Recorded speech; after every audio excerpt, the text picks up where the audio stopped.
Baik guys, Assalamualaikum warahmatullahi wabarakatuh. Kita jumpa lagi di materi PPN yang sudah beberapa waktu ini kita terkendala karena adanya pandemi ini ya. Baik, kita akan lanjutkan ke materi sebelumnya. Silakan dibuka dulu buku modulnya halaman 19. Oke, sudah ya. Di sana ada materi namanya break even point dan pertumbuhan. Ya. Jadi silahkan dibuat dulu tabelnya seperti di buku ya. Nanti kira-kira hasilnya akan seperti ini. Maaf, ini sampai berapa dia minta itu? Sampai 55 ya. Jadi kita tambahkan sampai 55. Nah, apa tujuannya mempelajari BEP ini adalah nanti kalau kita membuka usaha ya. Kalau kita membuka usaha, kita akan tahu di penjualan manakah kita akan mendapatkan profit atau keuntungan ya. BEP itu kalau bahasa mudahnya adalah balik modal ya, kapan kita akan balik modal. Jadi kalau awalnya rugi jangan putus asa dulu, karena yang namanya profit tidak akan langsung didapat ya. Semuanya akan didapat setelah memenuhi titik tertentu yang disebut dengan break even point. Oke, silakan dibuat dulu tabelnya. Saya asumsikan sudah dibuat ya. Jadi kalau belum, silakan videonya di pause dulu, teman-teman bikin tabelnya, karena kalau belum ada tabelnya ini kita akan sulit buat mempelajarinya ya. Oke, silakan dibuat dulu. Kalau sudah ya, saya anggap sudah jadi ya. Kita akan mempelajari beberapa istilahnya dulu, yaitu pertama adalah fixed cost. Ini adalah biaya tetap ya. Jadi ketika kita membuat suatu barang pasti ada biaya tetapnya. Kemudian ada variable cost yang bergantung dari besar kecilnya volume produksi ya. Kemudian ada selling cost, yaitu harga jualnya ya. Nah, nanti kita akan bisa mensimulasikan harga berapa yang cocok untuk mendapatkan BEP secara optimal ya. Tapi asumsikannya kita pertama sesuai soal dulu saja. Fixed cost-nya di angka 120.000, variable cost di 500, dan selling cost 6.500. Ini tidak ada rumus yang khusus ya. Kita hanya mengisi sesuai petunjuk di buku saja. Nah, silakan diisi. Yang pertama adalah rumus total cost, yaitu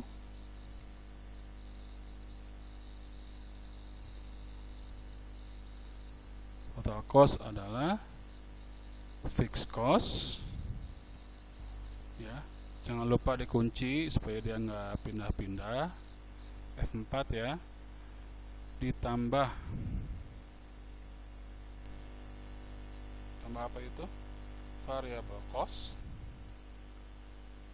ya, kunci, dikalikan dengan unit sales ya. Unit salesnya jangan dikunci karena dia akan mengikuti ke bawah nanti ya. Oke, sudah keluar angkanya.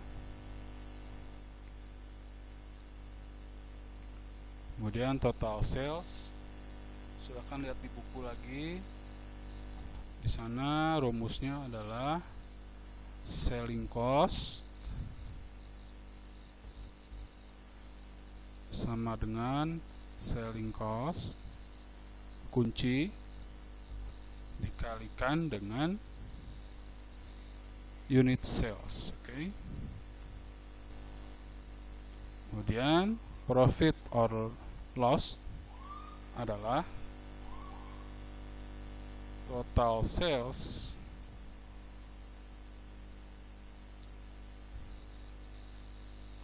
ini ya, total sales dikurangi total cost. Oke. Dalam kurung artinya dia masih minus ya. Ketika jadi bahasanya adalah ketika kita hanya baru menjual 5, maka kita belum mendapatkan keuntungan ya. Masih minus. Sedangkan cost per unit adalah B9 adalah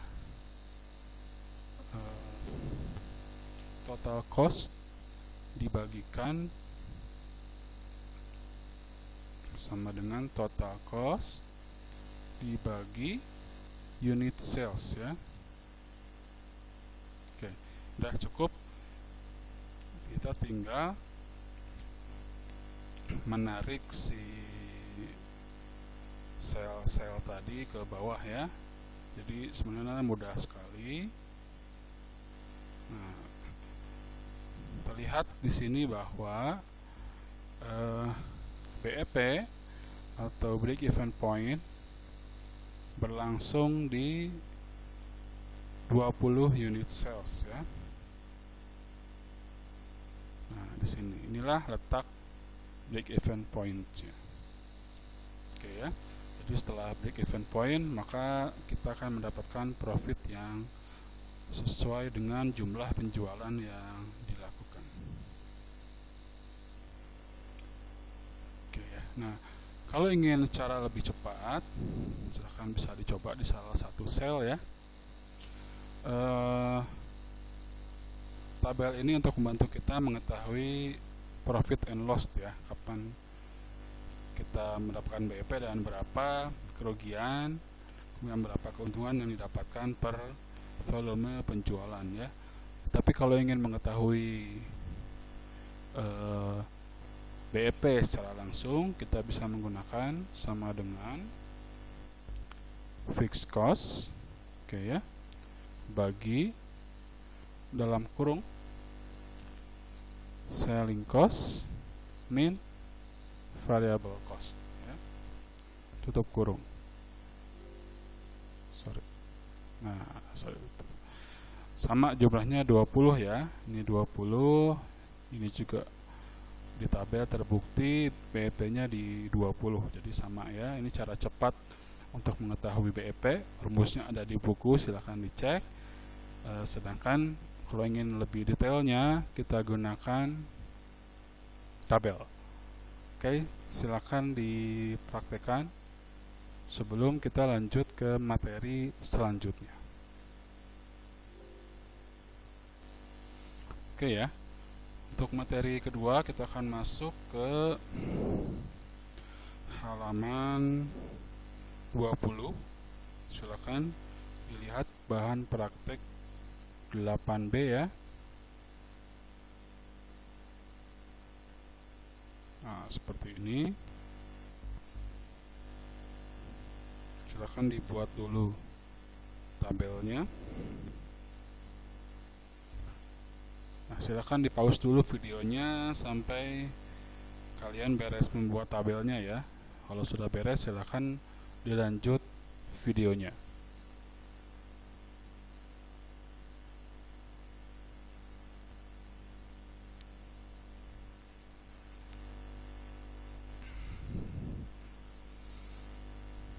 Oke, kalau sudah, sebelum kita masuk ke materi, kita akan mempelajari dulu sedikit mengenai penghitungan persentase ya. Misalnya saya punya data seperti ini.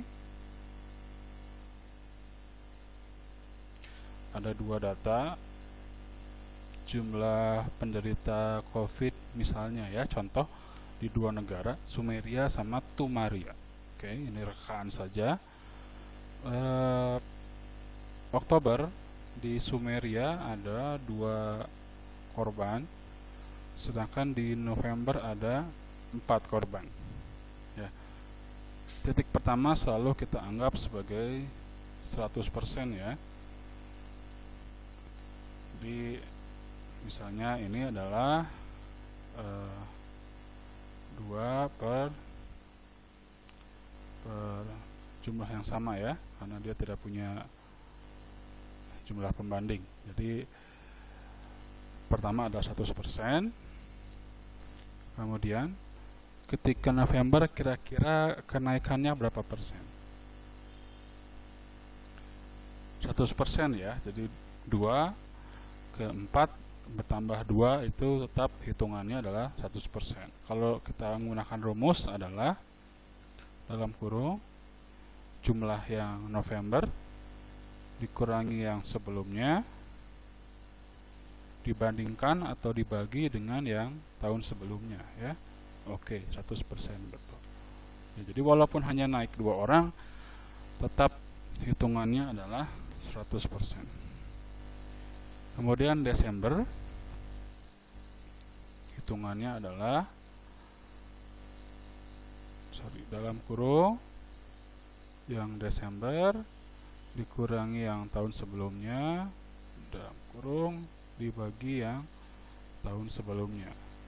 Nah, jadi kalau menjadi 3 artinya ada pengurangan 75% dari 4 ya.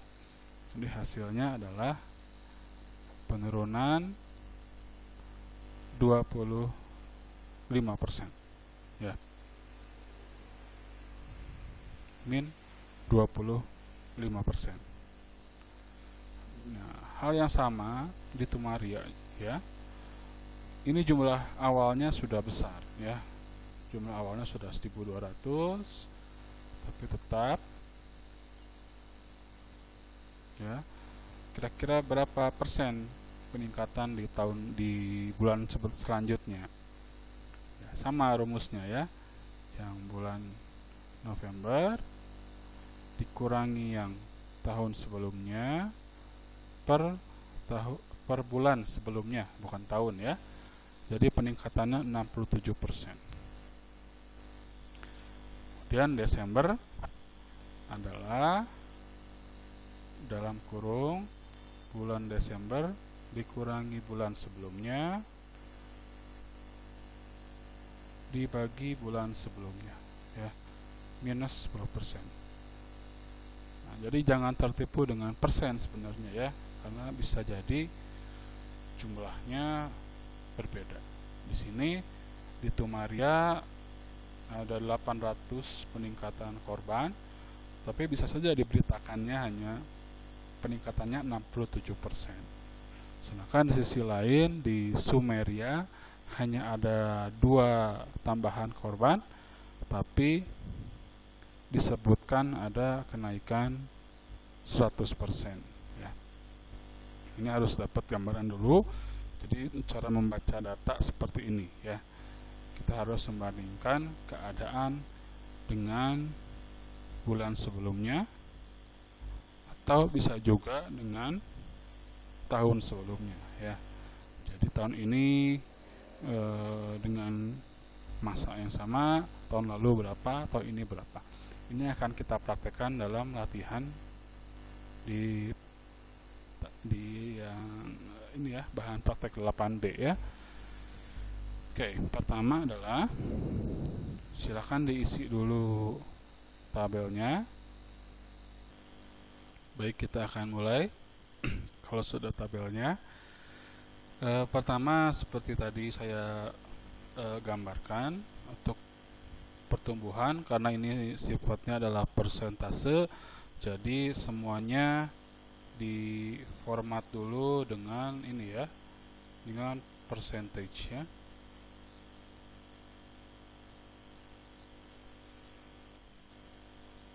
Oke ya, kita akan mulai mengerjakan. Yang pertama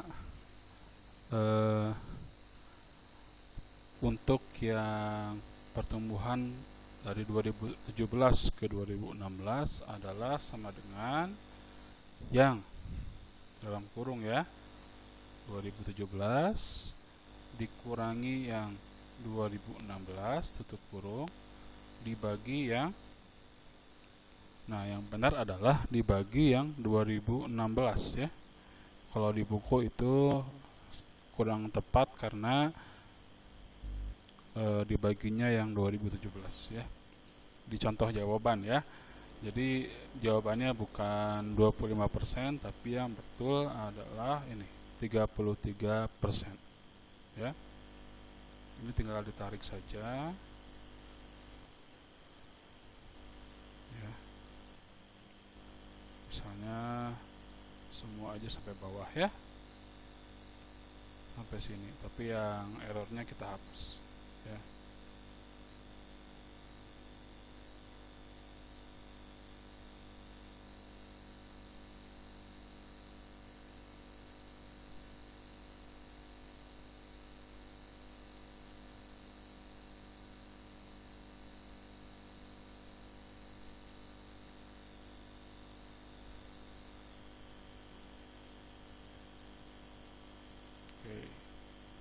Ini jumlahnya 33%, Mi 14%, Mi 6%, 3%, dan seterusnya ya. Kemudian di soal selanjutnya adalah kita harus menjumlahkan dulu yang ini ya. Jumlah amik adalah sama dengan sum ya. Sum semua yang pendaftar amik ya. Seleksi, tutup kurung. Kalau yang sebenarnya tinggal tarik saja. Kalau untuk yang ini tinggal tarik dari yang atas ya. Jadi kalau persentase jangan di sum khusus untuk ini. Jadi kenaikan dari tahun sebelumnya adalah 2% ya. Setelah dibulatkan angkanya. Hal yang sama kita aplikasikan untuk yang Stibanks. Kalau ingin cepat bisa cukup dengan menyeleksi seperti ini, kemudian klik auto sum sini di atas ya, maka langsung muncul di bawahnya ya. Caranya cukup seleksi seperti ini, atau bisa dengan manual tadi, kemudian auto sum ya. Yang bawah ini total adalah, lihat ya, jumlah amik B12 ditambah jumlah Stibanks. Jadi yang 2016 totalnya 200, 2017 totalnya 242. Kemudian saya tarik persentasenya ya, 56%. Saya tarik ke bawah, persentasenya 21%. Oke ya. Kemudian kita akan menghitung selisih. Selisih adalah, ini sifatnya bukan persentase ya, tapi angka ya. Selisih adalah angka 2017 dikurangi yang 2016 ya. Cukup seperti itu. C7 dikurangi B7 kalau di saya. Tapi kalau teman-teman beda, sesuaikan saja. 8 ya, bisa ditarik ya. Saya ulangi lagi, angka 2017 dikurangi angka 2016.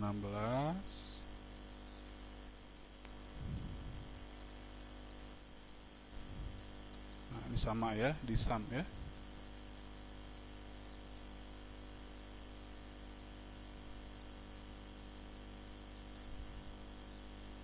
Sama dengan angka 2017 dikurangi 2016 ya. Silahkan diulangi.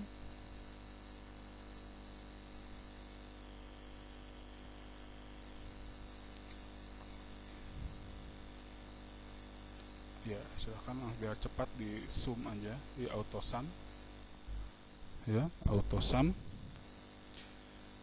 Nah, yang bawahnya ini sama ya, kita jumlahkan yang amik dengan yang Stibanks. Jadi jangan di auto sum semua, tapi kita hanya menjumlahkan jumlah amik dan jumlah Stibanks ya. Nah, ini adalah total selisihnya, yaitu ada pertambahan 42 orang ya, sesuai dengan konsisten dengan yang ini ya. Nah, 42 ini kita anggap sebagai selisihnya 100% ya. Sekarang kita akan menghitung setiap jurusan ini berapa persen kenaikannya ya. Nah, ini dihitungnya, ini beda dengan pertumbuhan ya. Ini adalah persentase dari angka ini ya. Berapa persen dari angka ini ya. Kita tidak melihat, kalau pertumbuhannya sudah tadi, untuk tiap tahun pertumbuhannya sudah ketemu angkanya. Sekarang adalah kita menghitung persentase kenaikannya ya. Caranya adalah sama dengan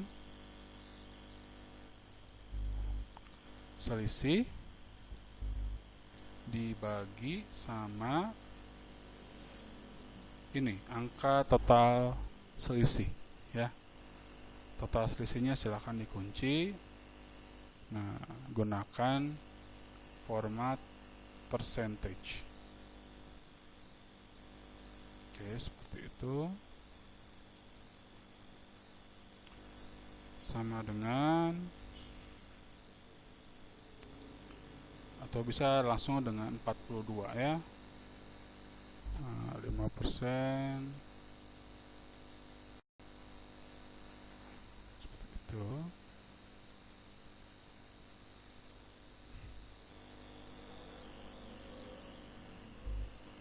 Nah, kalau untuk totalnya ini kita menggunakan sum ya, auto sum ya. Ini sama 14 per 42, total selisihnya 42 ya. Ini juga sama 4 per 42, 4-nya dari sini ya. Ini kemudian di auto sum untuk yang Stibanks. Nah, untuk bawahnya sama dengan yang sebelumnya, kita menjumlahkan yang Amik dengan yang Stibanks ya. 100%. Oke, cukup sampai sana pertemuannya. Silakan dilatih di rumah. Kalau ada pertanyaan silakan hubungi saya saja ya. Oke, semoga bisa dipahami. Terima kasih atas perhatiannya. Assalamualaikum warahmatullahi wabarakatuh.